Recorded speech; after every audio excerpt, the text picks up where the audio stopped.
السلام عليكم كسو دواada codka ubax oo aad ka daawanaysaan Astaan TV bogga YouTube-ka ee codka ubax sidoo kale aad ka dhageysanaysaan adeega podcast-ka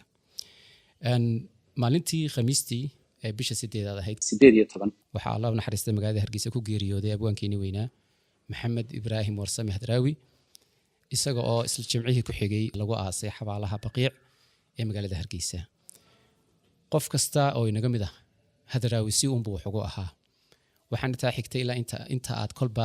ka arkayso suugaantiisa ayaad ku xaqiiqsan kartaa taasi hadaba maalmahan u dambeeyay waxa laga hadlayay ama barnaamijyo kala duwan laga sameeyay taariikh nololeedkii Hadraawi Allah u naxariistay qof walba sidoo warkay iyadoo dhinacyo kala duwan laga eegayo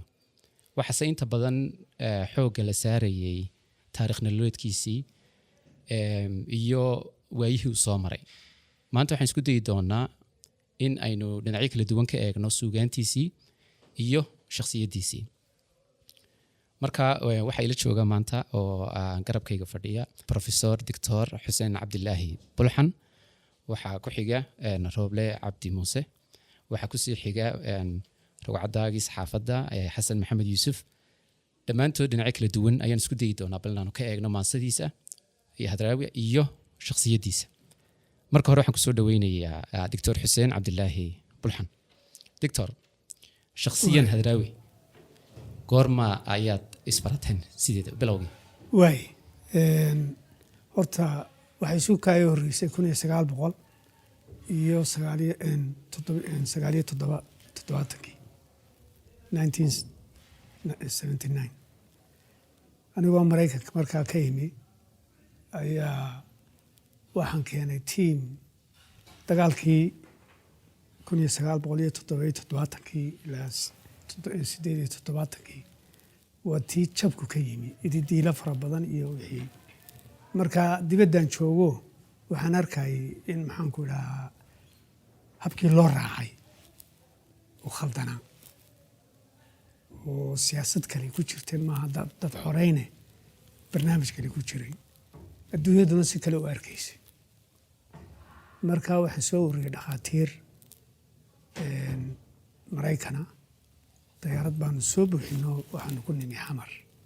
conference France Vanoya ayaan qabanay waqtigaasaan isbaranay hadaba marxuumka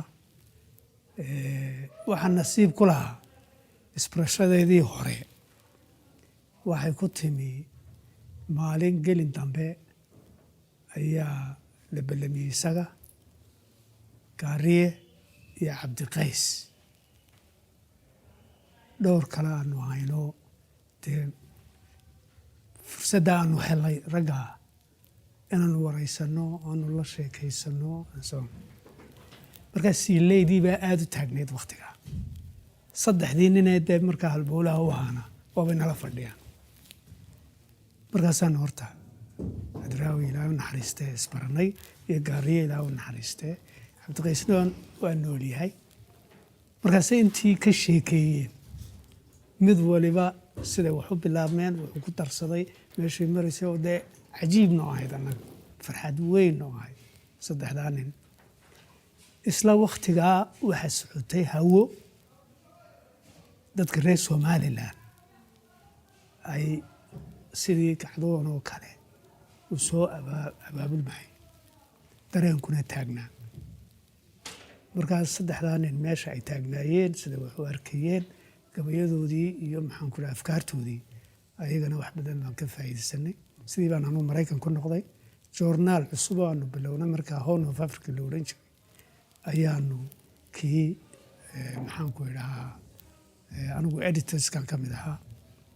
ayaga ku dhowda wixii dee halkan aanu ku soo daray tii markay xidhantayna waxaan bilaabay wax la yidhaahdo crisis oo gaar ahaydoo crisiskaasi waxaan ugu talagalay in la faafiyo oo aan lacag la raacin joornaalku caadee joornaalkii caadiyeed garanayso marka kaa waxaan ugu talagalay crisiska 2 page oo keliya oo far yar oo buuxda oo Hadraawi iyo Gaariye iyo wixii ayaguna dee maxaan ku idhahaa gabayadii anigu aan Ingiriis u bedelo aanu faafino waxaa kaloo isna rool weyn ka ciyaaray bahalka crisis ilaa u naxariistee jaamac yare jaamac maxamed qaalib oo isagu markaa ii soo diray xamar isagoo jooga si qarsoodiye igu soo diray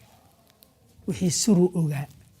ee dowladda buulkuu ku jiray laakiin buulka dadka dowladduubuu ku jiray shaqo weyn oo kale ayuu hayay markaa wax sira ayuu ii soo diri jiray sa intaan daabacaana ayaa dariiqii ay ku timi inanuu dhalay baa internationalka soo marin jirtayoo intii aan ana af ingiriistan magaca ka saaro ayaa sirta uu isaguna sheegay igu hadraawi iyo waxaasoo dhan ayaa soo gelin jiro af ingiriis tii baan xamar u jirto iyagaa markaa qaybinay taasaa igu horreysay markaa isbarar intii kalena waqtiyaabo kaloo hagaag isu baranay taariikh bay ahayd intii kale aad iyo aad marka la eego sugaantiisa dhanka aqoon-yahan ahaan haddaynu eegno ama academic work maxaa lagu qeexi karaa sugaanta hadraawi waxaa lagu qeexi karaa horta dee sugaantu wajiyo badan bay leedahay iyo faa'iido fara badanba hadraawi horta af soomaali dhaba waa loogu tegaya waxaa loogu tegayaa oo kale asluub naxariis iyo maxaan ku idhaha dad jacayl waddan waloo wax noqdayna meelaha uu ku dhismaa waxa weeye afkaar shakhsiyaad ay bixiyaan ama suugaan ha ku bixiyaan ama si kale ha u bixiyaan shacabka jiheeya wax u sheega qaar waa jiraan madadaali iyo maxaan ku idhahaa wax lagu raaxaystaa ama jacayla waxaasna waa halkoo qiimahoogay leeyihin marka hadraawi intaba wuu lahaa intaba wuu wada lahaa waxaan se anugu garanayaa sida uu af soomaaliga encyclopedic waxa la yidhaha maaha dictionary waa bahal intaa leeg oo la qoro oo encyclopedia la yidhaha ayuu maskaxdaa ku sitay wixii aad weydiisaba anything aad weydiiso weliba waxaa taariikh ama dhaqan soomaaliyeeda ama afka soomaaliyeeda si waafiya ood uga dhirgayso macallin cajiib u ah waynu u soo noqon doonaa sugaanta iyo aqoonta xasan maxamed yuusuf dee waaye badan baa soo wada marteen abwaanka allah u naxariiste asxaab waa ahaydeen xilligii jabhaddii xataa waa soo wada marteen xasan ahaan maansada marka la eego dee foolaad buu ku ahaa laakiin waxaa jira haddana riwaayado iyo heese uu sameeyo kooban haddana ka dhawaq dheer kana saameyn badan kuwa ay sugaan yahano kale oo ka tira ahaan ka badan ay sameeyeen maxaa tusaale ka xusi karta bismillaahi raxmaan raxiim marka hore ilaahay waxaan uga baryayaa inuu naxariis janno uu ka waraabiyo runtii matalan markaan ruwaydihiisii hore aynu ku noqonay bilowgii 70-meeyadii ama dabayaaqadii 60-meeyadii maxaan ku rahday ruwaayadahaasi markaad u fiirsato horta mar kasta xilli kasta sugaanta hadraawi xiriiro bay leedahay sugaan tii dhexe halkaa ku eego aan tii kale xiriir la lahayn horta ma jirto xiriirka ugu weyn ee giddi ka dhexeeyaana waa yaqiinta alleh wala fiirso soo qaada ruwaayadii matalan hadima la odhan jiroo kale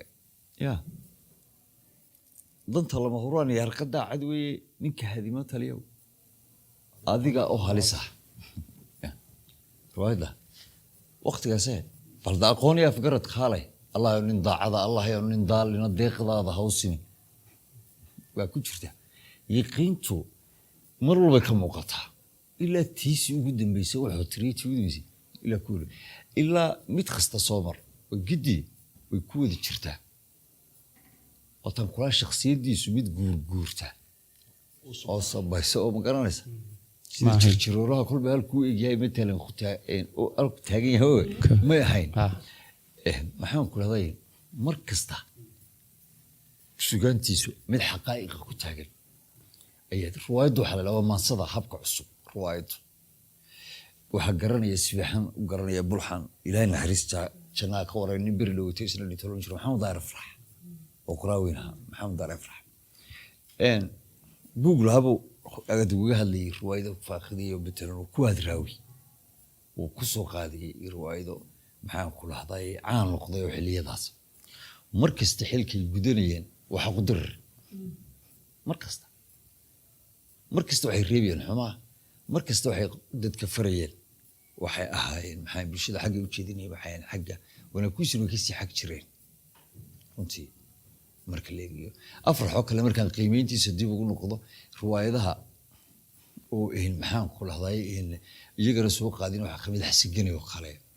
Xasigani riwaayadiisa baa kamid ahaa oo waliba Fariska ka dhigay riwaayadii masiibada la oran jiray masiibada adduunyada maxaa oo nolosha bulshada dhinac walba maxaan ku lahday ka taabanaysay si aad uga taabanaysay runtii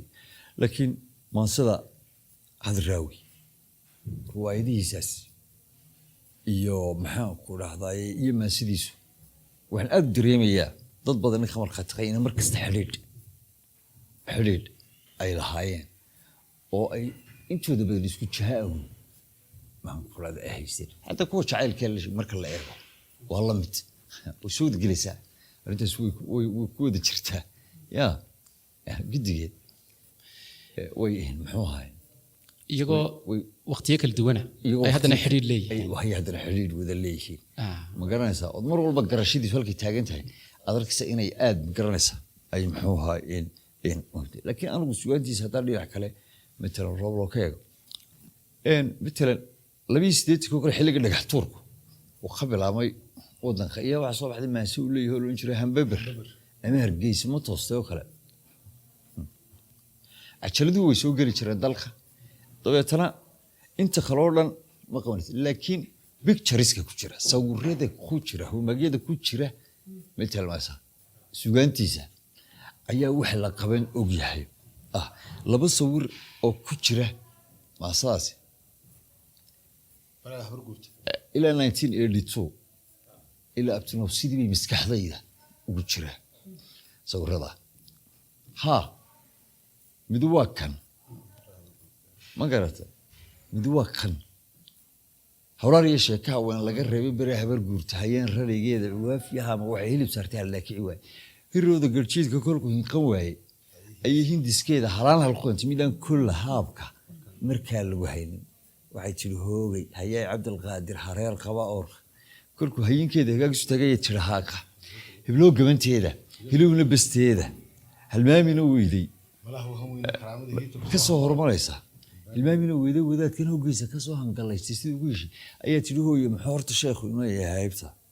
waxay tiri haale igu ratigeenu kolku hinqan waayo ayaan huriwaaga haleel cuskaday habeen ma wadaagno haddaan magaciisa dantaydu higaadir ma soo hadal qaado ilaa moogta maasada waan qabtay sidii baan waxay ahayd 2 iyo 8 khibaha secondary form 1 baan ahaa markaa tahay secondary fasalkood baan dhiganayay laakiin waan xafiday sawirka labaadna waxa ka xidan xiidka sida xiidkii ma garanaysaa intayn la duulo guusha la soo helayay dadna uu tukaha oranaya qaybi guusha tukaha yidhi hooydeha xagaagna uu qayb hadhowray toosi tuko hayadaad waxbay huwanaydo oo kale ma garanaysaa dadkiisa qaybi xiidku markuu kaco de arintii isbedeshay soo sheeka dhaqameed jirtay labaduba laakiin wuxuu han fogaanta halkii kaga dhartay hilbaa xunidooda bahaysiga haada iyo habeen gamiis inaanu habeen seexan buu ka dhartay waa sheeko soo jeeday dabadeeto de waxa meesha macnaha ku jira le ku sawirayaana waad garanaysaa islaamada laga maqli jiray yaa ma garanaysaa alla Cabdul Qaadir oo nala qabo iyo shooye macnaha bicirada sawirada ku jira ay u qaadan jireen baan aad iyo aad u rayaab maasala ila kalamaan baa waxa ku jirta Maxamed Siyaad Barro laga guuleystay buu sawiraya deetana wuxuu ku leeyahay sida maxkamadda soo taago leeyahay maxaad ku dardaarmaysaa hadda way ka dhan tahay marka soo maqal waxaan ku haystaa muslimkiiyo waraabaha madmadowga tuunkiiyo mashaqada dhex taalla inay tahay ismaandhaaf waraabaha iyo biniaadamku ilaa la isfahamsanayn magaranaysaa ayaan maqlay muudaaga xooluhu marka ay la kulantay muuqiisa aragtay lugaheeda maasha isna wuxuu majiiraha uga daba maleegtaa celi maganta baadida waa waraabiye ismaqiiqadiisa iyo mintidkiiyo dadaalkaa hadba muruq u siimaa dee muxuu sameeyaa micidaa gacano ilkaha u midigabla moogtaha yaa aniguna mudicigow waxaan meel la joogaa marin ruwaaga waarniyo wax xumeeba ismaan lahayn sida waraabahaasi uu u soo qabanayo bahalkaasu kolba inuu ugu soo go'a isu lahaan baadidan celi ayuun baan asnanaa wax dilshan iyo wax xidhan wax ku hagaajiyun baaban islahaaye waxbaad xumaynaysaaba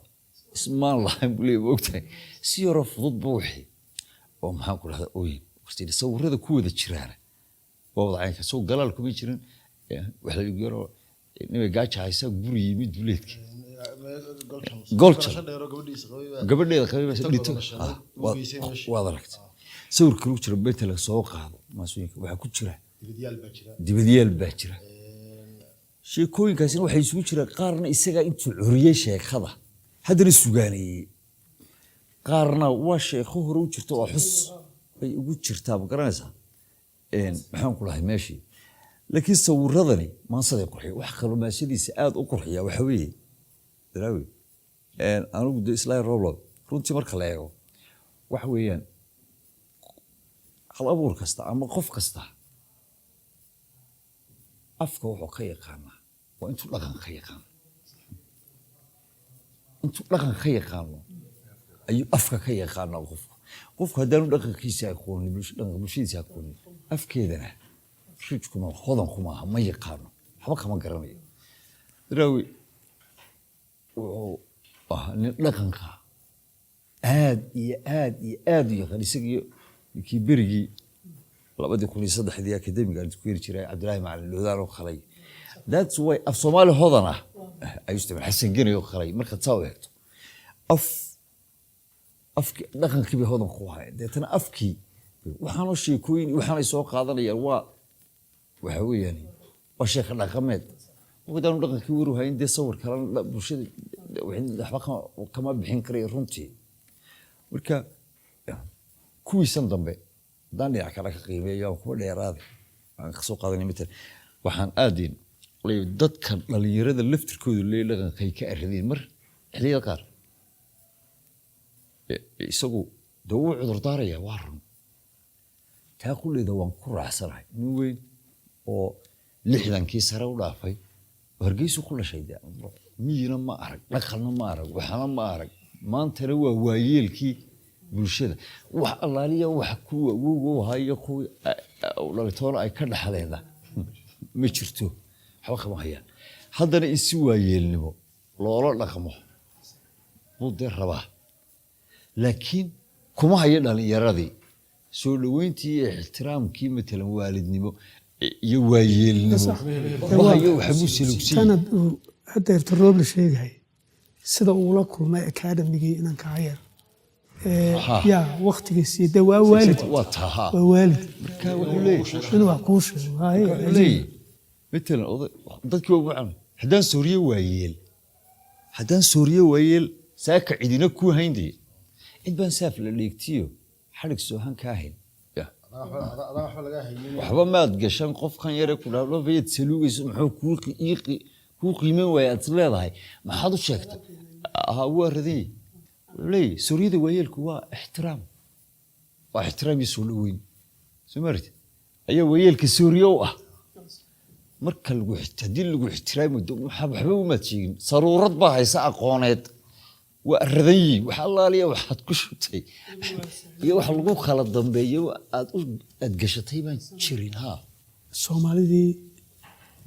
tagtay magarnaysa ajnabiga Ingiriis Mareykan Kanada jeelal bay ka wada buuxaan because wax dhaxala oo ay hayaan ma jirto meel cidla ay ku dhaceen kuweena halkan joogaana dee waxbarashadii iyo wixii magaranaysa dadku wax loo sheegaa iska yar simple as that marka waxyaabaha khatarta keenaya mustaqbalka iyo jiritaankeena waa taa runtii wallahi marka anigu waxaanin ku saloogo oon idhaahdo ma garanaysaa ninkaas xilkaa muu gudan ama xaggaa muu taaban ama xaggaa runtii horta maxaan ku rahday ma garanayo isagoo hadraawiga soo horreeyay baan imid dabadeedna allah ha u naxariisteen nin ka mid a madaxdii akademiyadda ayuu ku yidhi qol baan u baahanahay ninkii baa qolna siiyey aniga hadraawo qolkii wada fadhinayo ninkii intuu yimid uu ku yidhi roobla weli ma ku yimid markaasuu ku roobla waa ninkan marka hadraawi ixtiraamkiisa iyo gobonimadiisa ayuunbaa isukaayo keentay marka waxaan xasuustaa maalintaa ilaa saacad iyo badh ayaanu sheekeysanaynay waxaanu ka tashanaynay nolosha waxaasaan rabaa wixii iga khaldan buu ii saxayey wixii ii suxu igu boorinayey intaa kadib waxaan xasuustaa hadraawi isagaa igu dabageli jiray halkan wax marnayo oo qorshayaashii aanu kala qaadanay igu odhan jiray hawshaas halkay kuu maraysaa oo saa igu daba jiray isagoo dee ninka ay haddana soomaaliya oo dhan ay sugayso oo haddana ahaa marka runtii kelmaddaa dee uu xasan ka yidhi ayaan aad u qaatay oo dee hadraawi hogaamiye ruuxiya ayuu ahaa oo qof walba meeshiisa ugu imanaya saasaan isku barannay saasuu xeerkaygu ku jiray dee inankiisima isku tixgelinayay iskuna arkaa ilahay naxariis jannaha ka waraabiya anigii hadraawi saasaan isku barannay maxaad ku dooratay sugaantiisa inaad falanqayso ismaaciilow horta dee falanqaynta waxa weeye in sugaan jirta la dhambalo oo la gorfeeyo oo macnaha ku jira laga soo saaro si markaa ummaddu ay wax uga faa'iido iyo aqoon uga faa'iido runtii sugaanta hadraawi qaninimo dheeraada bay leedahay wejiga weliba anugu aan galaa ma aha ka farshaxanimada oo dee kaa dad baa aad ugu sii xeel dheer oo si cajiiba u galaa anigu waxaan isku dayaa inaan baadho micnaha ku jira in aan falanqeeyo oo eenay dee macno dheeraada iyo nuxur ay ummaddu wax ka faa'iidi karto oo ku qarsoon bal isku dayo dhalinyarta hadba intay taalkay haddaan fasiri kara aan u fasiro hadraawi qadiyad kasta oo runtii eegayo haddii dee mushkiladda qadiyaddu inta muuqata ay tahay oo ah xididadeedii iyo say ku abuurantay haddii mushkilad tahay hadday xal tahayna si qoto dheer ayuu labadaba u sheegaa meel kastoo uu hadraawi joogana waxaa kusoo baxaysa meel hadduu ku istaago dee sugaanta sax ah oo lagu istaagi karaba inuu dhaafayaa kusoo baxay tiimkaaynu soo qaadanayna hadraawi isagoo geeri iyo baroordi ka hadlaya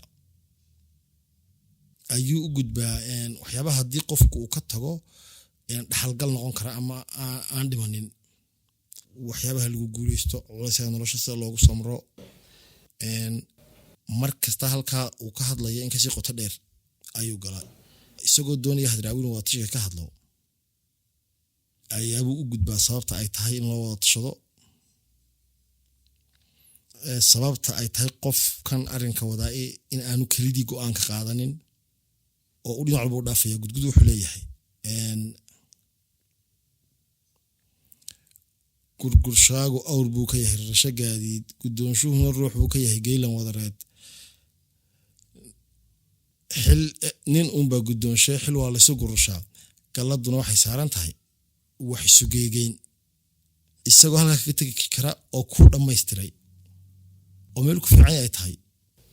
ayuu hadraawi haddana sii dhaafaa tu xeel dheer sii galaa oo ku leeyahy maxaa sababaya inkastuu wax galo uu wax gudo ama wax wengooyo inkastuu galool muray ka yahay dhiraha gaagaaban inta ruux wax gaadhsiin karaa way gundhowdahay markaa mar kasta qadiyadda uu qaata hadraawi xaggana u dhaafaa xaggana u dhaafaa meelaha waxaa ku qoran inta badan qalinkaa wax sawreeya kugu simaa halkaa doonto saaxiib kal furan weeyi sunta fara ku hayntiisa weligaa sii deynin abwaano badan halkaasay ku joojin lahaayeen haddii lagu joojina waa meel macno fiican samaysa hadraawi bal sii wad sisiniya ku beer muufo iyo nabadda seeskeeda ku qotamiskunaan waarta iyo laanta saytuunka ilaa adduunyada ku wanaaji ilaa heer sustainability buu tagayaa adduunyadun ka hadlayaa markaasuu dhan walba u gudbayaa marka had iyo goor aqoonta lagala soo bixi karo sugaantiisa ayaa way ka badan tahay in la dhegeysto oo keliya waxay u baahan tahay in wax laga qoro la furfuro marka waxaan ku doortaa ismaaciil walba qaninimadaas waa macnaha falsafada qotada dheer leh mar kale isaga oo ka hadlaya dhaqan ama arrin intuu hablaha intuu ka dhex dhaco intuu keliya culayska la saaro indha badan wuxuu ku dadaarmayay ayaabaa wuxuu u gudbayaa inan buu waanaya waxuu leeyahy haddii si khaldan ilma calooshaada u galo culays baa kugu iman doonaa bal albaabkan garaac umul baa hurdee wax ku ogan xanuun uu miyuu shidayo ilmahaydii hataa xalay ayda cuntee il dhexdiisa haddaan buucdeedu qubnayn sooma soo olosheen halka hadduu kaga hadho inantaa u dhamaystiray dardaarankeeda u dhamaystiray inanta haddaan culays ku dhicin oo aanay saas haddaanay culayskaas haddaanu jirin ilmaheeda ayga umay dhigteen eesoo markuu ilmuhu ooyama soo olosheen hadraana kuma joogsado uu sii dhaafayayo wuxuu sharaxayaa maxaa hooyanimada markaasuu yidhi urnugaylka ilayn anshax baa dhaliyee hooyadii amranayd arxangoysi markuu xeer ilow ku dhaco ilmihii maganta haad ku eeganaya eelashay biiwa marka mar kasta sugaanta hadraawi waxaad ka arkaysaa haddaad xitaa tiisa jacaylku keliya qaadato isa sulan mar kasta sugaanta hadraawi waxaad ku arkaysaa arrinkaa uu muuqdo oo keliya kama hadlayo xaquu ka hadlayaa qotaduu ka hadlayaa jiritaanku ka hadlayaa marka walaaloo sugaan qaniya ummaduna ay wax badan ka baran karto runtii qodobkaasaa koobsanaya sugaan qaniya oo dad badan wax ka baran karaan marka maxay kusoo kordhin kartaa doctor Burhan wallaahi horta dee waa ilaahay mahadii maxaan ku idhaa xasan iyo roobleba in maxaan ku idhaa si wanaagsan ay uga warramayaan aniga isbarashadaa hore waxay igu xigtay 1995 markii aan ka soo kicitimay Maraykanka arrinkii dhibaatadii halkan ka dhacday iyo khilaafkii nabadeyntii iyo igu xigtay markaa Djibouti baan haddana isku arkay Djibouti wax badan maan joogin laakiin isaga waan is aragnay cabdiqaysna wuu joogay ka gudub waxaan imi Somaliland markii dambe aduu nabadii hawsheedii aanu galay hadraawi haddana markaasaan misahlay isagu sugaanta xasan iyo rooble u sheegeen dee waa bad laakiin roolka uu ka ciyaarayay nabadeyntii iyo hawshii aanu ku jiray markaa anugu aan asaasanay Academy for Peace and Development markaasaan isu soo dhowaanay waxaan nasiib ku lahaa isla waktigaa aduu markii dee nabadii timiye akademigiina uu hana qaaday ayaa waxaanu kaxaysanay ilaa 5 Land Cruiser oo ceergaabaanu tagnay oo markaa wacyigelin iyo nabadii iyo dowladdu waxay tahay dowlad dhisidii iyo cashuurtii waxaasan u nala socdaa markaasaa waxaanu go'aansanay inaanu ceergaabo halkaa unanaan ka soo marin aan ka soo noqon dariiqii caadiga ahaye inaanu xeebta maro ilaa berbere halkaanu ka galo 5 cisho ayaan kolba meel seexanaynay dariiqa ka bilow daali iyo wixii gudmo biyo cas maxaan ku idhahaa maydh xiis shalacow series of that karin kolba waxna la yidhi ha marina halkaa dariiqaa ha marina gabadhida waad ka tegaysaa waayo doox waxa jiray dee maxaan ku dhaha laga tallaabay annana waxaanu yidhi haddaanaan mari karin dee cid mari kartaa iyaanu ku hadlay markaa waan israacnay aniga markaa gaadhi baanu ku wada jirayoo intaa waxay ii noqotay yacni fursad cajiiba oon aad iyo aad uga faa'iidaystay sidaa ay sheegeen nin wanaag ka talinaya nin dadka iyo dalka aad u jecel bini aadamnimaduna ku qoto dheertay oo runtii ma ahaynu nin kuwaas waa cadow iyo kuwani waa cadow iyo wax yacni mushkiladee in mushkiladaha yaalla waktigooga iyo sida ay yihiin aragtida uu ka leeyahay ay tahay sidii xaluun loo gaari lahaa waxa iyana ii raacda intii aanu soconnay wixii arrin Soomaali iyo taariikhdeeda ku saabsan bahal sheeka ah oo cajiiba siday ku timi siday u dhacday detailkaas uu ku gelaya waxaan ku qoomamaya inaanan ka wada duubin intaa laakiin maskaxda ayaa dee wixii ku hayn aduu midda kale dee anagu cuntadaydii waanu sidanay kolba meel baanu iska seexanaynay gabalku markuu noo dhaco ninkaasi waxaa cajiib ahayd intayada kale inaan dab shidanno oo nin walba gogashiisa halkaa hareeraha iyo meel ku dhow iska dhigto intuu intiisa qaato gudaha duurka intuu iska galo yacni siduu u aaminsanaa dalka iyo waxa ku nool yaa waa cajiib bay ahayd intuu naga qaato iyo halkaa iska meel fog iska seexan jira keligii kalsoonida uu ku qabo dadka iyo maxaan ku yidhaha dalka waxay ahayd iyada ku dheer cilmi qofku dee gabayadii waa taasoo waxbaynu ka baranaynaa laakiin ficilkiisa iyo wuxuu qabto ayaa iyana gabayo ahayd ma aha kelmado actionskiisa ayaa ahaa maxaan ku yidhaha wax lagu qaato marka taa markaanu ka nimi akademigii haddana doorashadii ina riyaali iyo siilaayi iyo waagii ma garanaysaa doorkii hore horta anagu akademi ahaan waxaanu aada uga howlgallay iyaguna dee nagula jireen waxay ahayd doorasho weligeed lama gelin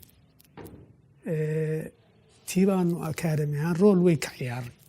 sidii maxaan ku idhaha markaa hadraawi iyo raggaas iyo dee aad iyo aad ay ugu jireen taa waxa ii raacdaa bal intaa yarakade 2000kii ayaan haddana maraykan isku aragnay marka dee wuu iska jeclaa inuu iska fadhiisto markaa qaadkuna wuu iska furaa basaan ugu tegi jiray meesha waxaa laga casuumay 2000kii shirkii jabuuti oo la yidhi dee kaale oo markaas soomaali isugu tagtay macnana lahaa somalilan meeshii taagnaydna dee aanu ogeyn markaasaa waxaanu maqalay hadraawi waxaa lagu casuumay jabuuti marka habeen baanu anagoo wada fadhinaan haye hadraawo allah yarxamo qorshaagu waa maxay wuxuu yidhi wallaahi dee soomaali meel isugu tagtay way wanaagsantay laakiin waxaan ogahay macnaha dadkaygii waxay gaadheen ay u qaadanayaan haddii aan tago way wanaagsan tahay inay shiraan in xal la raajo yaa waana jeclaan lahaa inaan ka qayb galee casuumaddaa ma qaadanayo waayo dadkaygaan ogahayo xanuunka ka haya wixii soo gaadhay maanta hadday maqlaan hadraawaa tegey macno kale u yeelanaysa markaa ma tegahay mid kalena wuu yidhi oo jaadkaa uu ka sheekeeyo wuxuu yidhi waa iska joojinaya waanu joojiyey gebi wuu joojiyey mid saddexaad oo sheekada aanu sheekaysanayna waxa weeye wuxuu ka sheekeeyey gabooyaha waxa haysta xaqdarrada iyo xumaanta iyo in wax laga qabto taana barnaamijkiisii ayuu soo geliyey sheekadii halkan markii mushkiladdii ina riyaale 80 qof vote lagu siiyey mushkiladda dagaal baa dhici gaadhay markaa akademigii waanu ku jiray hawsha electionkii iyo guddi waxay maxaan ku idhaha code of conductii ilaalinaya sheekh dhowr isaguu ka mid yahay sheekh dirir ka mid yahay ayaan waan ururay rag dee looga qaateena soomaad gaariyo ka mid buu ahaa tiim dhan baanu sidaa u urino marka khilaafaadku gacmaha ka baxayaan oo raggii ma garanaysaa nala joogay kadib waxaa dhacday ina riyaale waa kii madaxweynahan isagoo ah helay voodkii dood baa ka timid khatar baa aanu ku sugnay markaa guddigii buu isna ku jiray yaa sheekh dirir iyo tiimkaygii dee anaa nagu jiray inaan siilaayo la hadalo oo arrinkaa kala hadalo khatarta dalku ku jiro maxkamadda tag markaasuu maxkamadda soo inaga og go-aankay samaynayso markaasaa meeshii fikraddii ay noqoto oo aduu berita haddaad madaxweyne noqoto oo maxkamad la-aan yaad ku xukumi kartaa horta ninkaa odaygii nin nabadeedu ah runtii silaayo markaa horta waxaan u socdaa hadraawi roles fara badan sugaanta la yaqaanaa waana muhiim waana ta uu dee maxaan ku idhahaa dad oo dhan sidaa xasan iyo u sheegeen guri walba taalla laakiin waxaan inta badan laga qorin rool nabadeedka ya uu ka ciyaari jiray iyo sida dadka isugu soo dhoweyn jiray ayaa cajiib ahay. taa weli ma u adeegsateen dhanka cilmi baadhista oo kale? waa adeegsanayo waxaanu lahayn gurigeygaa la fadhiisan jiray oo dee waagaa meel kale oo la tagaa may jirin.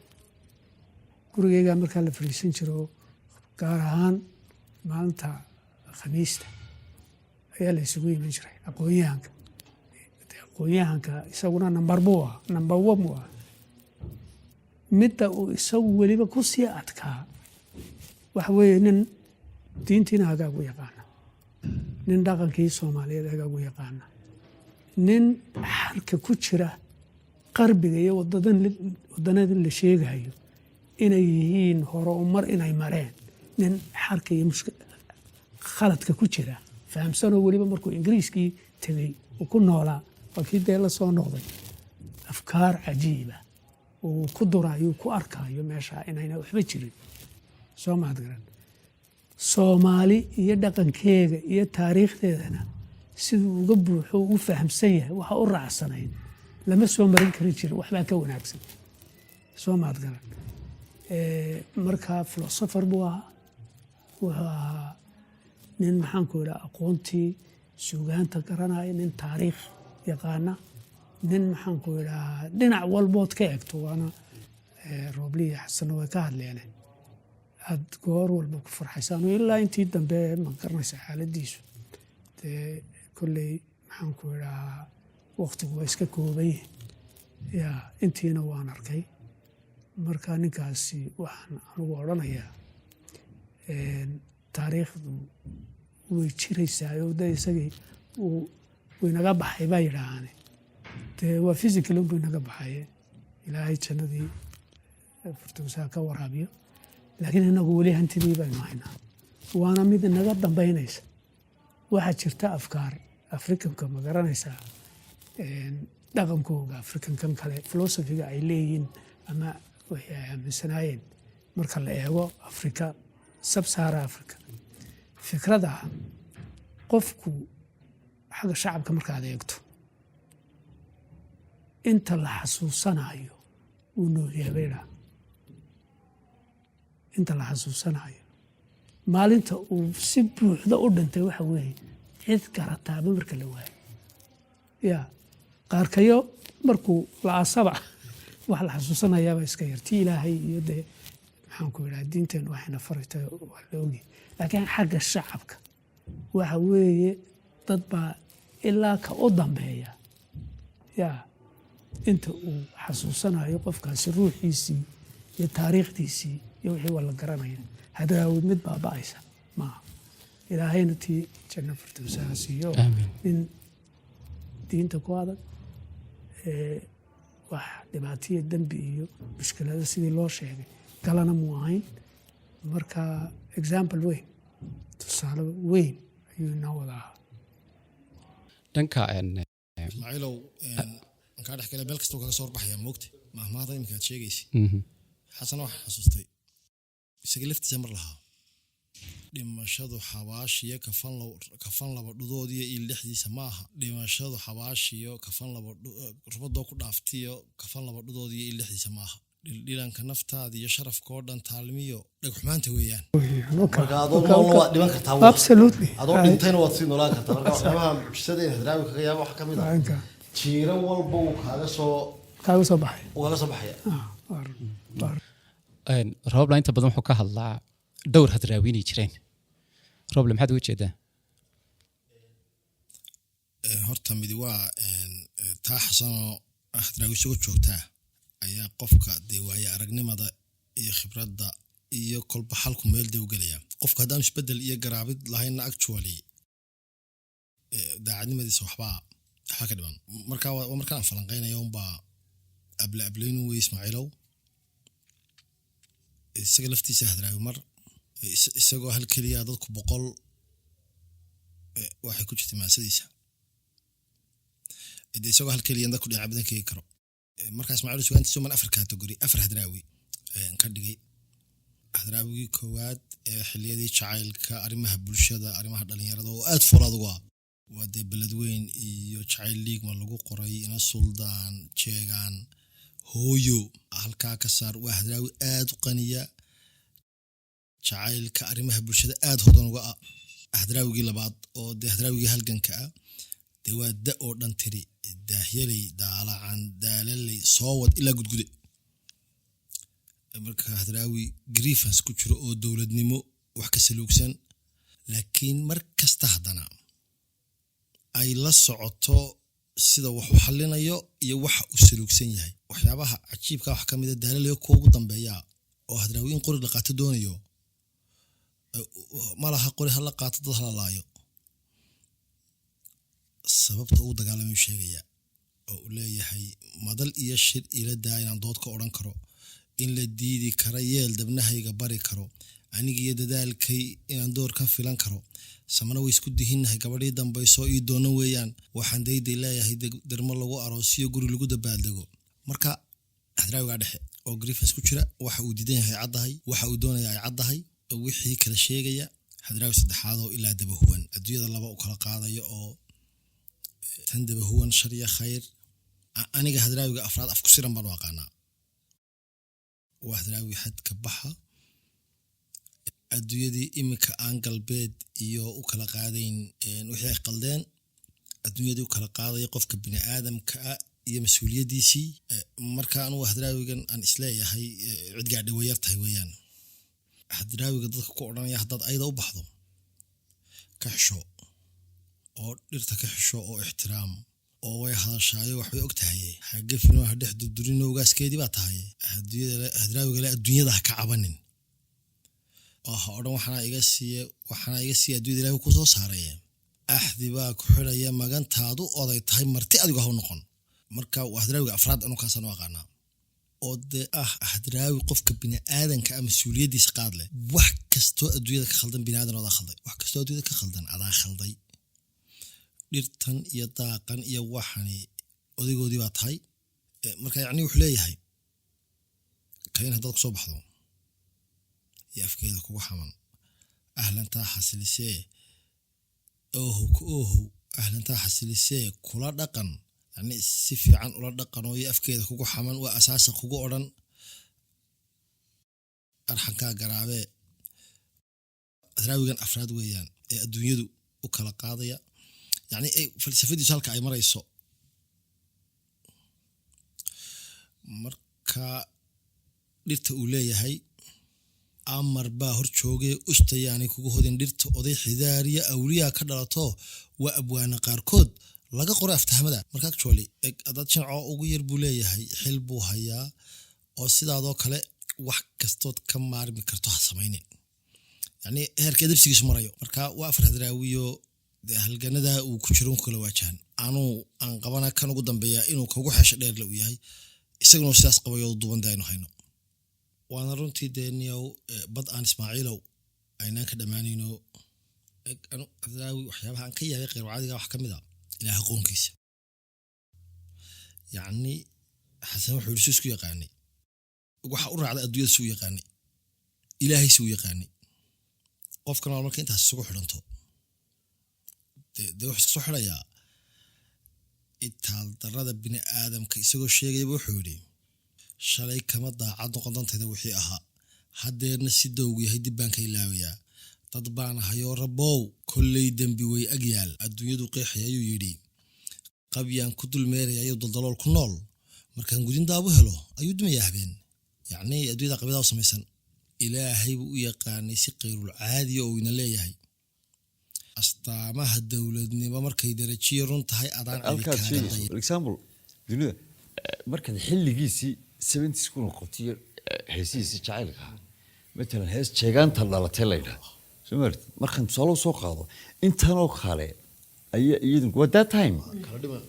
maartada kala dhiman adduunyo ninka dhiriga siisaa intuu dhuxusha hoose iyo dhardhaarada ku maqaya dhagartiiyo geerida dhoobada u qoya dadba wuxuu dhammaadaa intuu dherabka doogale dhitis ugu tukubayo hadba meel ku dhacay maxaan kaaga dhalo laaba garanaysan haddana ilaah quladiisiyo yani ilaahay soo fasiraya walaal uu leeyahay sifaadkaaga deerma xidho dareenkuma koobi karo dabnuhu ma macnayn karaan nin doona inuu dhex galo ku daalay ma dhaafi karo intii didan baa taqaan in daalacan baad og tahay daryeelna adaa ku faxan dambina dhaafaad ku tahay baryana deeqlaad u tahay dayrana hodan baad ka tahay markuu intaas kusoo koobo wadada nolosha uu qaadanaya waxaan ka yaabay wuxuu yidhi damiir xalan baan rabaa deeqdaada inaan ku helo dagaal xaqa baan rabaa deenkaaga inaan ku gudo rabbow ifka nooga door dadaalkana noo rumee rabbow dambe noo ogow wixii tagay duudsiyeel markaa walaal waa actually hadraawi fahankiisa nolosha ayaa wuxuu yahay sahay aan xaalad walba ka gudbi karto ta keenaysa in la fasiraana oo la falanqeeyaana niyo waa taas adiga muxuu kuu sheegayaa matala taas halka ugu dambaysa inaad aragti mooye yaa ooniya deegaanku intuu nag yahay badbaado qof doonayo ha badbaado ka shaada dareen ku beer dareenka samaa ku beer ya maarta indhaha dib u soo muslime ilaahay dartii ku eeg daliilkan hortaadiya xaqan hortaadiya la yaasho qoraysa ya marka ka eegto ilaa maxaan ku rahdaa qalin baa saxay hase lagu qaybaha qalin baa saxay marad dib ugu noqoto waa ayadan baad marka soo sheeg mar walba yaqiinta iyo iimaan ku jira mar walba waad dhalaminaysaa mar kasta waad ka soo dhalaminaysaa ama mid hore ha noqoto ama mid dambe ha noqoto mar walba way la socotay runtii shakhsiyada xagga ka guurguuraysa muu ahayn runtii muu ahayn ilaahay naxariistii jannooyin ha ka waraabiya waxaan doonayaa halka inaan ka xuso maxaan ku rahdaa doctor Maxamed arrin xilli habeen baan meel ardaya anagoo fadhina baan nalaga tegey labadayada dabeeto waxaan ku rahdaa aad baan u sheekaysanay markii nalaga tegey su'aal buu si kedisa ii weydiiyey wuxuu yidhi waree xasan yarow markaasuu goorma xasan lagu bixiyey horta markaasaan ku wuri dee markaan dhashay markaasuu haddaan xasan markaad dhaltay lagu bixin imanka kumaad ahaan layd naw ya deetana laba jawaabood baan israaciyey waan garanayaa waxaan ku wuri dee garan maayo dee mooyi kaan ahaan lahaa magaranaysaa intaa markaana leh anu weli ila hadlin baan ku wuri mooyi dee kanun baan ahaan la baan haddana yidhi moogta ya basuu laba jawaabood baad siisay teebaad ku adkaysanaysaa asaan dee kanun baan ahaan la ya markaasuu yidhi aad waan ku faraxsanay inaad isgaranayso magaranaysaa ya bal su-aashaa khayrkaa weydiiyey haddaad imika su-aashaa qof weydiiso war haddaan hebel lagu bixin markaad dhalto maanta kumaan kubaa koranaya garan maayay kaan ahaan leed wuxuu kulay mabaan jireen haddaan macnaha kanun baad ahaan layd wey eegada u fiirso kan ayuun baad ahaan layd oo magac kale un la dee cabdiraxmaan un baad ahaan layd haddaad doonto ama cabdilaahi baad ahaan layd ama ciise laakiin kani hor fadhiya sidan imika u eegyuun doo eeg ayaad ahaan lahayd runtii macnuu waa saa moogtay kanun oo sidan u fikiraya oo waxaanu garanaya kanun dee kanun oo magacu dee mid kaliya haddii imika magac kale aad qaadato ood meel kale ku tagto miyaad isbedelaysaa weeye masaan ku dee maya isma bedelaysid masuul qofku inuu ma garanaysaa aad sidaa isu garanaysaa danta waxaa la yidhaahdaa waxaa laga yaabaa weli in magacyo kale lagu bixiyo maanta ree hebel baynu nahay soo ma maanta ree hebel maanta waxaasaynu nahay maantana waxaasaynu nahay labadiinuba si wanaagsan baad u haysaan gabayadii iyo taariikhdii iyo xidhiidhkii aad la lahaydeen hore waxaan u idhi xaflad loo qabtay halkan magaranaysaa mansoor buuggii laga qoray u dambeeyey hawaalo waran ayaa suggestionkaad soo jeeday waxay ahayd in institute la dhiso hadraawi ku magacaaban iyo wixii suugaana uu isagu iyo dee wixii uu isagu contributionkii uu sameeyey isla markaana la ururiyo oo instituutka hadraawi institute oo kale uu noqdo meel lagu ururiyo suugaanta oo dhan dee dhaxalkaa inaga lumaya in meel lagu ururiyo oo weliba la dhigo sida aad u dhigaysaan imika ma haysaan uun intii uune macnaheegii baad haysaan meesha ay ku habboontahay baad haysaan waa institute lagu baro dadka oo lagu ururiyo ayaan waagaa ku soo jeeday oo aan idhi weliba in xukuumadduna dhul siiso intayada kale shacabkuna aanu ururino tijaarta and so on institution maxaan ku idhahaa dhisan oo waxaana lagu kaydiyo laguna barto laguna sii tafiro ayaan anu proposalka soo jeeday anuu kamanaan harin weli maalintaa waxaa lagu yidhi ma waa la wadaayo waxbaa la samaynaya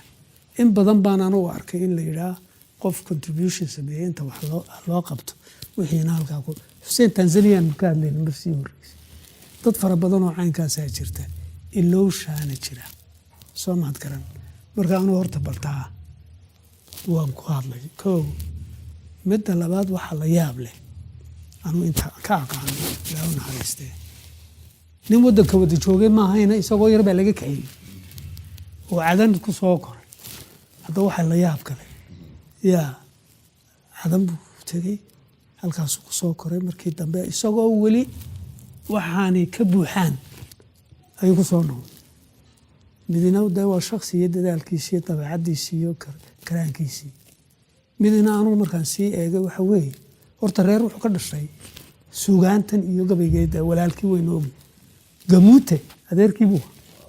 ama maxaan ku idhaa waa family markeeda horeba ku dhisnaa taariikhda iyo maxaan ku idhaha suugaanta iyo caqligaa iyo waxaa ma garanaysaa marka horta bal anugu arrinkaa instituutka ama meel lagu kaydiyo waxaan markay kala daadsan yihiin dee xasan iyo roobli iyo waa fursad wanaagsan oo raggan waynu haynaa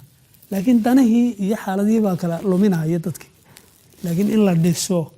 anugu arrinkaa waan ku noqonaya oo wixii contributione aan samayn karana waan ka howlgelaya in loo gurmado oo la uriyo ayaan anugu rumaysna maalin walba waxbaad ka baranaysaa intaa ay labadan shaksi ka warramayaan qudheedaa boqolaal shay anigaygan ag fadhiya kaba weyn de anugu dibad iyo waxaasaan ku maqnaa ayaguse on the ground ayay joogeen marka aad baanaan ugu faraxsanahay runtii tiimka iyo da idinkan isu keenayba raggaa runtii aad baan aniga lafteydu waan aamusnaayo mar haddaa idinku is hesheen wax alaal wax layga baahan yahay ayaa iska yarayd marka waan kugu taageersanahay waayo dee wuxuu iskuul buu ahaa hadraawi marka shaqsinimadiisa laga tago iskuul buu ahaa marka intaas sidii si fudud ay accessible ugu noqon lahayd bulshada ee qof waliba uu soo haleeli lahaa loogu fududayn lahaa laga howlgalo waa muhiim insha allah waan rajaynayna mustaqbalka dhowna ay dhabowdo insha allah ay indhahayna guddi inta la sameeyo yaan cidna lagu hadlaynin guddi inta la sameeyo guddigaasi ka howlgalo dadkuna shacabkuna waa nimay jecel yihiin dadkii kale cid wax ku haysataa ma jirto inta badan wixii siyaasadii iyo mushkilada galaa waa lagu qaybsamaa hadraawi ilaahu naxariistee wax lagu qaybsamaya maaha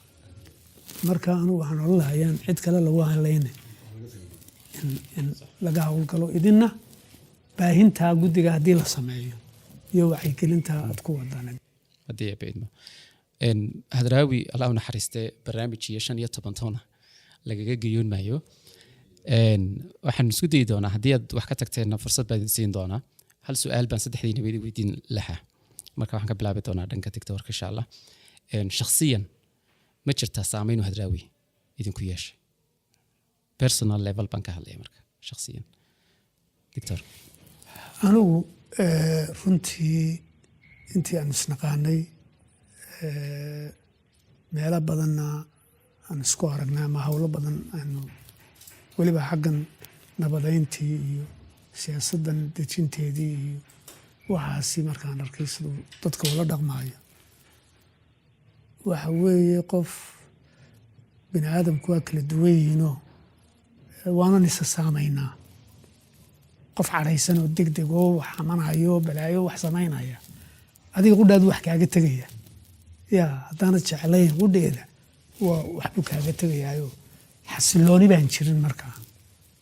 bini aadamka qaarkiina maxaan ku idhahaa sidaa uu kula fadhiyo kuula sheekaysanayo siduu u dhaqmaayo ayaa uu kugu dejiyaa si kale haddaan u dhigo qaarna waxaan stresska la ydhaa ayay ku gelinayaan muran baad gelaysaa yaa waxaa jira philosophy gaar ahoo leh haddaanad even haddaad xasiloon tahay bini aadamka kale waa ku saameeyaanoo yaa wanaag iyo xumaanba waa ku saameeyaan hadraawi haddaad la joogto waa ilaahu naxariistee waxaad la joogtaa deganaasho caqli iyo fikrad inaad maaha emotion uun iska qaawan haddii emotion jirana waa dareen wanaagsan oo bini aadamka yaa sidii loola dhaqmi lahaa sidii xaqdarada looga dhowri lahaa adigiibaa ma garanaysaa wuxuu taabanayaa qaybtaada wanaagsan ayaa uu taabanayaa kobcinayaa aad ku farxaysaa adiga qudhaa marka nimaad kala tegayso xumaan iyo stress iyo mushkilad maahayne yaa nimaad kula jirto xasilooni nolosha macaankeyga dareenkeyga wax positive ayaad kala tegaysa qaar baad la tegaysaa adigoo kacsan ama maxaan ku idhaha diidan yaa marka aniga taasi ayaan ku arkay ismaaciilow saamaynta oo dee uu igu yeeshay dee waa kan xasan yidhi hogaamiye ruuxdii buu hayo aniga samaysankayga anuu hadraawi waalidkii umaan ka horreysiinaya horeyse iyo dambaysaba macallin kasta wax soo baray sheekha diin ka dhageystay walaa qof kale anuu hadraawi roblahan hadda ahay iyo saamayntu dee igu sii yeelan doono mustaqbalka maalinta aan ku lahaa ila tali baan ku wiri oo ii sheekeynayay samidku xisii wuxuu ahaa tii xasan ka hadlayo kale wuxuu igu wiri haddaad doonayso qofka hadduu ummaddiisa ixtiraam ka rabo waa inuu yeeshaa waxay ummaddiisu ka martido marka wax lagaa martiyo yeelo macnaha ummadaada meel kaga aad oo qabyo ummaddu ay leedahay ku aad waa kelmadu isagu igu yidhi marka horta ismaaciilow saamayn muu kugu yeeshayba dee aniga waa aniga samaysankaygu ka qayb galay xasan bismi illahi raxmaan raxiim wallahi imika markaad su-aasha uu bulxan ka jawaabayey roobal ka jawaabay anugu waan maqnaa runtii waan fikirayay aad baan magaranaysa ha aniga weliba mid kalena horta waa iisii dheeraydoo ilaahay naxariis jannaha ka waraabiye wuu ila kaftami jiray waan la kaftami jiray oo sugaantiisaan taataaban jiray sometimes mararka qaarkood oo maxaan kula aniga iyo nin cabdi xiis la yidhaahdo imanka norway degan cabdiraxmaan xiis jaamac waanu aad baanu magaranaysaa u taataaban jiray deeto wuu ka mafsuudi jiray wuu ka heli jiray sidaan u bedelaan ama aan u hayraabo aad oo mas-uulin jiro balkaalay maxaad wax kala gacani ma idinkaga dhacday maxaad haysaan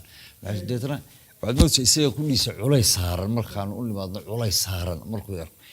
in culays saaraa ay aragtidayadu ka rogto nagu nafiso oo relief uu ka heli jiray intaasoo uu jeclaa inuu qoslo uu xataa meel gooni inaanu tagno iska jeclaa ma garanaysa oo aanu idhaahdo oo taasaaba iyadana caynkaas taana maxaa sidii u odhan weydeen ma garanaysa iyo maxaa idinku dambeeyey taa taabatani maxaa ma garanaysa sometimes horta falgal kaloo noocaasoo sidaasuna wuu jiray oo ah midaan intaan noolahay aanan ilaabi karin intaan noolay maxaan ku dhahday nafiigu jirtay ma ilaabi runtii samayntii ninkaasi noloshayda ku leeyahay ama intaan wax ka bartay wallahi waxaan qiyaasi karayo oo aan koobi karayo maaha bilmacna alkelima wuxuu ahaa qof buuxiyey shuruudihii ilaahay qofka uu abuuray de qof iyo magac iyo mawquufa qof buuxa mudan in lagu daydo mudan sida u fikirayo in loo fikiro mudan sida ilaahay uga cabsanayo looga cabsado mudan ma garanaysaa wuxuu ahaa good example bulshada Soomaalida ka dhashay meel kasta ha joogaanoo good example u ah aad iyo aad runtii wallahi qalbigayga wuu ku dhex noolyahay adraw runtii marka xaqiiqada ku hadlo qof iga go'aya axbaal mooyaane maaha roob la mar hore soo qaaday matalan maasada ubax inda badan oo kale gaariya ilaahay u naxariistina Allah ka waraabisana ya ba isa kor wuxuu lahaa ruwaayad loo jiray eed hooyo laga galay oo isla mowqif ya la aragti oo aha runtii waan doonayay inaan markaa taas wadalka xusteen ila la xuso ma garanaysa aad iyo aad baa mahadsantihiin barnaamijka waxaan ugu talagalnay inaynu ugu ducayno xusnana hadraawi shakhsiyadiisii iyo maansadiisii sidoo kale dadka kale ee daawanaya ama dhageysanaya ama dalka ha joogaan ama qurbo kale ha joogaan ama dadaan weli dhalan ha noqdaan mustaqbalka inuu marjac u noqdo oo ugu yaraan meel ay hadraawi badiisa ay dara ka darsan karaan oo noqdo insha Allah ay rajaynaya barnaamijkani waxaan aad iyo aad ugu mahadnaqayaa Dr. Xuseen Cabdillaahi Bulxan Xasan Maxamed Yuusuf iyo sidoo kale Rooble Cabdi Muuse aad iyo aad baa mahadsantihiin wassalaamu calaykum waraxmatullaahi wabarakaatuh